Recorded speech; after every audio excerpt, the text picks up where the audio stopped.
Hi guys, it's Kirsty. In today's video, I want to talk about my experience of using mindfulness on my OCD recovery journey. Now, this is going to be spoken from strictly from my own experiences of it. I know lots of people have had different experiences of it in terms of their OCD recovery with using mindfulness. I get the impression that it's more helpful for some than it is for others, depending on perhaps what you're struggling with, particularly with your OCD. So I am strictly speaking from my own personal experience, talking about some of my key takeouts that have been helpful for me. But before I go into that, I'd like to ask, please do subscribe by clicking on the subscribe button below in order to stay up to date with new videos as they're released. So I started to research about mindfulness when I was signed off work with my anxiety. It was at this time I started to do research about OCD as well, because I started to suspect it may be something along these lines because of the intrusive thoughts. And then I started to realise that, yes, I was doing compulsions as well. So this was kind of the start, I suppose, at my very worst of my OCD. It was the start of my recovery journey when I started to kind of look into what I'd need to do to recover. It didn't feel like that at the time, but looking back, that is the point where, that is almost like the starting point. So I was signed off work, chronic OCD, 24/7 obsessions, constant rumination, doing over compulsions, constant Googling on forums, asking for reassurance, not able to hold a conversation without interrupting to confess or ask for reassurance. So I was in a bad way. I wasn't sleeping, I wasn't eating. I had an upset stomach most of the time because of the anxiety. My nerves were completely frayed. I was completely on edge. My medication that I'd started hadn't quite kicked in yet. I wasn't working, as I said. I started to do a bit of research about what I could do to help myself while I was waiting to see somebody from the NHS to help me. For anyone who isn't outside of the UK, that's the National Health Services that we are lucky to have in the UK. And I was also on the waiting list to get therapy from a major mental health hospital. Sorry about that if you heard that in the background. That was my doorbell. Delivery man really interrupting my video. Anyway, so as I was saying, I was waiting for NHS treatment, and also I was on the waiting list to start therapy at a major mental health hospital. But I was desperate to get to start trying to move forward and recover. A big part of that desperation was because I was terrified that my kind of obsessions and the anxiety and all of that would ruin my relationship as well, which, that fear itself was one of the things that kind of was driving me to almost become obsessed with my recovery, because I was so desperate to get rid of the symptoms. And, we've got videos on this channel about the fear of fear and how we can become a bit locked on to that. So it could be useful checking those out, but I won't go into that too much right now. But as I started to learn more about mindfulness, learning that it could be useful for recovery from various mental health difficulties, including OCD, and since that was kind of one of the things I could get started on, I started to practice some meditation.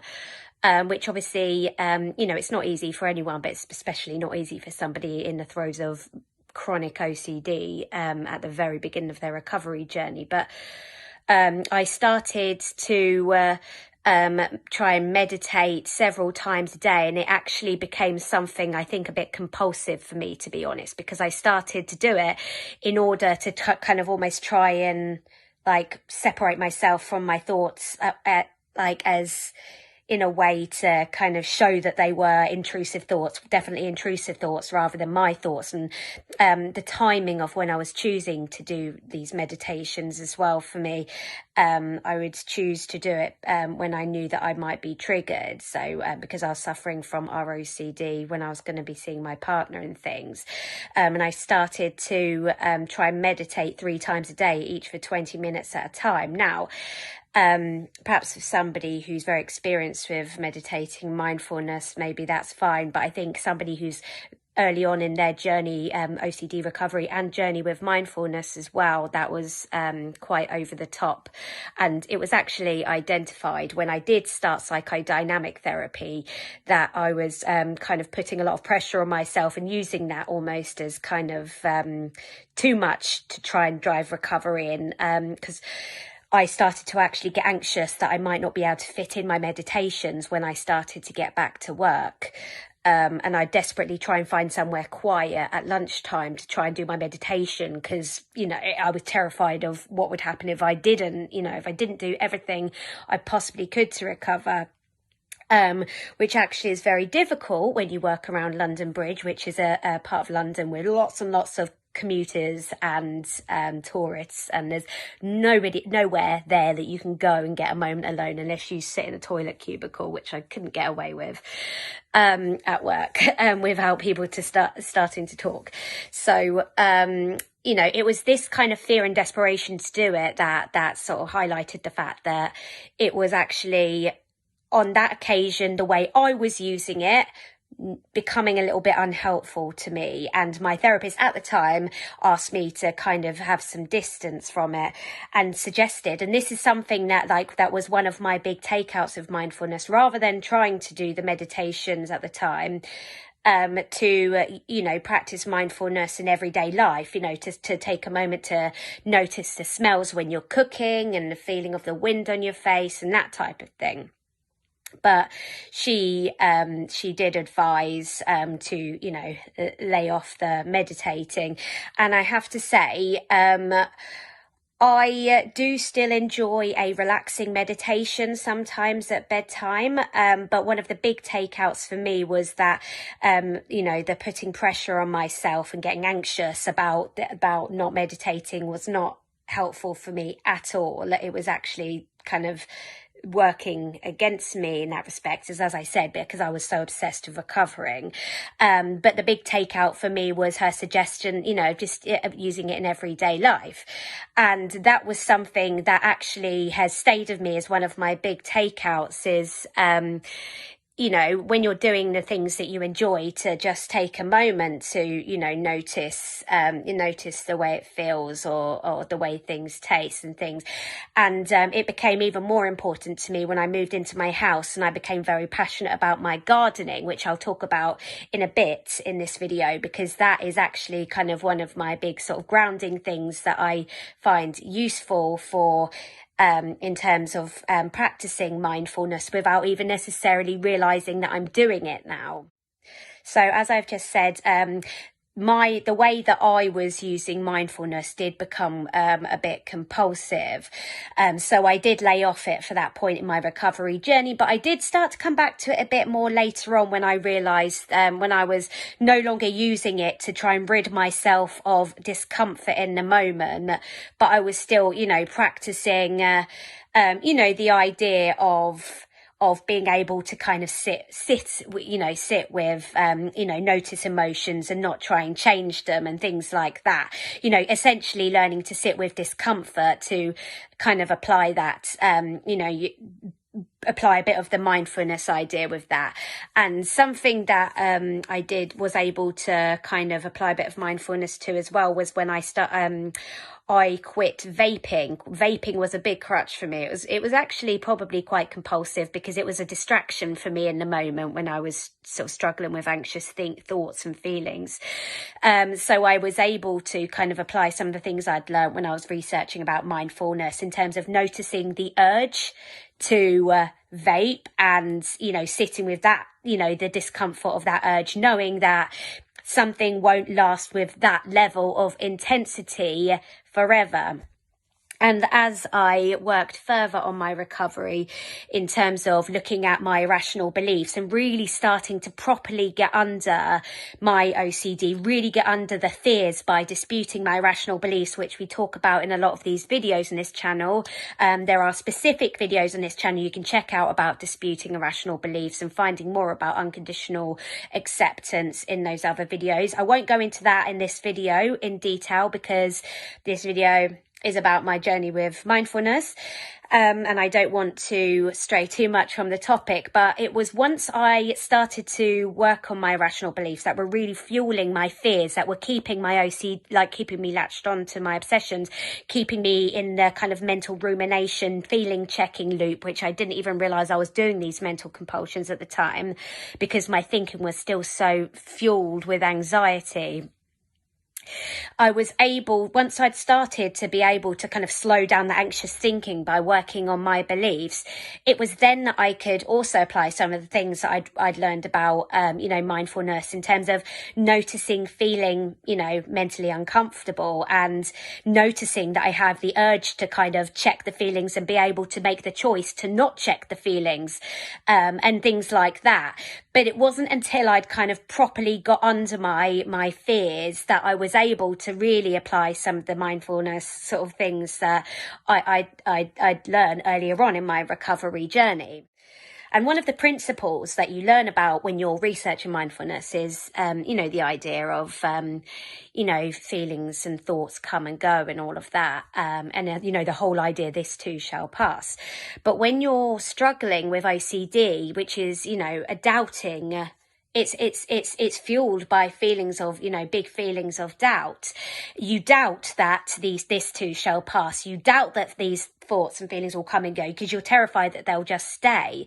But as I personally started to work through my recovery journey, going through various spikes, maybe having periods of progress and then having spikes which knocked me back.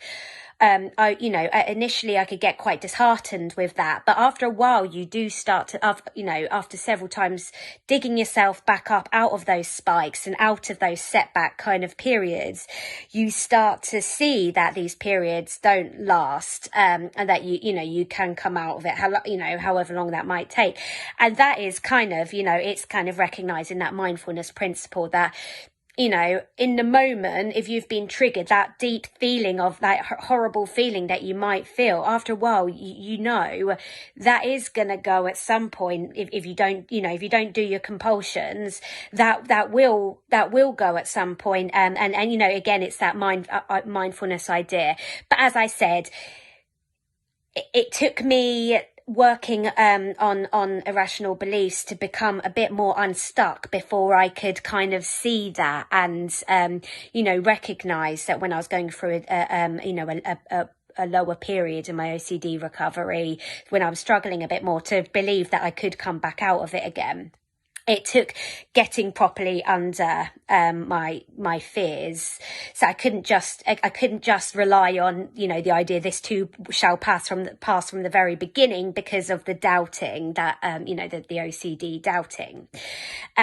So more recently, since I found that ways of I've kind of get mindful moments is kind of being in the moment when I'm gardening, being around nature for me, all through my recovery journey. And I'm sorry if this sounds very cliched, but for me very much has been a part of something that I could almost find moments of relief being around nature, because I found it hard to not be in the moment, because I am somebody who has a big appreciation for natural beauty, trees and as a gardening lover, and animals as well. So, being around my dog is something that really helps me get out of my head sometimes, and staying in the moment. Also being, responsible for feeding him and keeping him safe and entertained as well, helps me to stay in the moment with him a lot more. And obviously there is a degree of compassion required there, because there are times when you can't necessarily, you're struggling maybe in a real spike, and you're struggling to be in the moment with your animal or your children or whatever it is, and it's useful to be compassionate with yourself in those times. But those moments where you are sort of just in the moment, can be a real relief, when you've been chronically suffering with anxiety for a long time. And as I said, for me, being out in my garden, feeling the soil, being out in the elements a bit more. I talk about being out in the elements. I live in London, so being in my own back garden in southeast London is not exactly being in the elements, not quite in the same way that Nick, who does videos on this this channel is in the elements when he does his weekend hikes, but that's my version of that.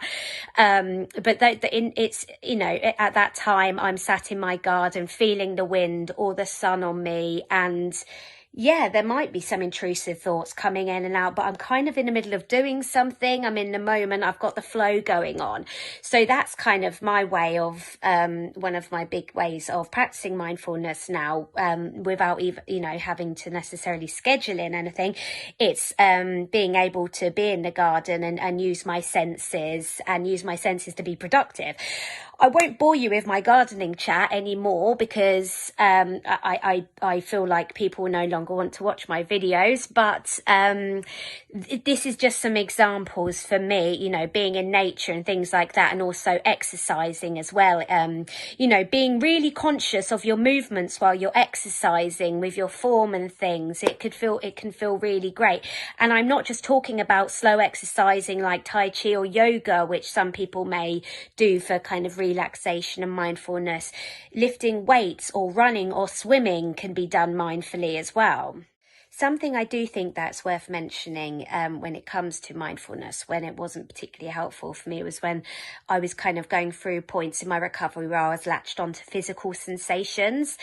Some people may find it quite helpful for that. I personally didn't, because I was already incredibly internally focused. So to be even more aware of certain things, like at the time it wasn't helping me, and I think, you know, my then therapist at the time recognized that, and that was part of the reason that she had recommended, you know, taking a break from the meditation. So I have heard that people have had mixed experiences when they're trying mindfulness to help with you know, sensorometer OCD. So if they're finding themselves latched onto you know, not being able to stop watching their breathing or blinking or something like that.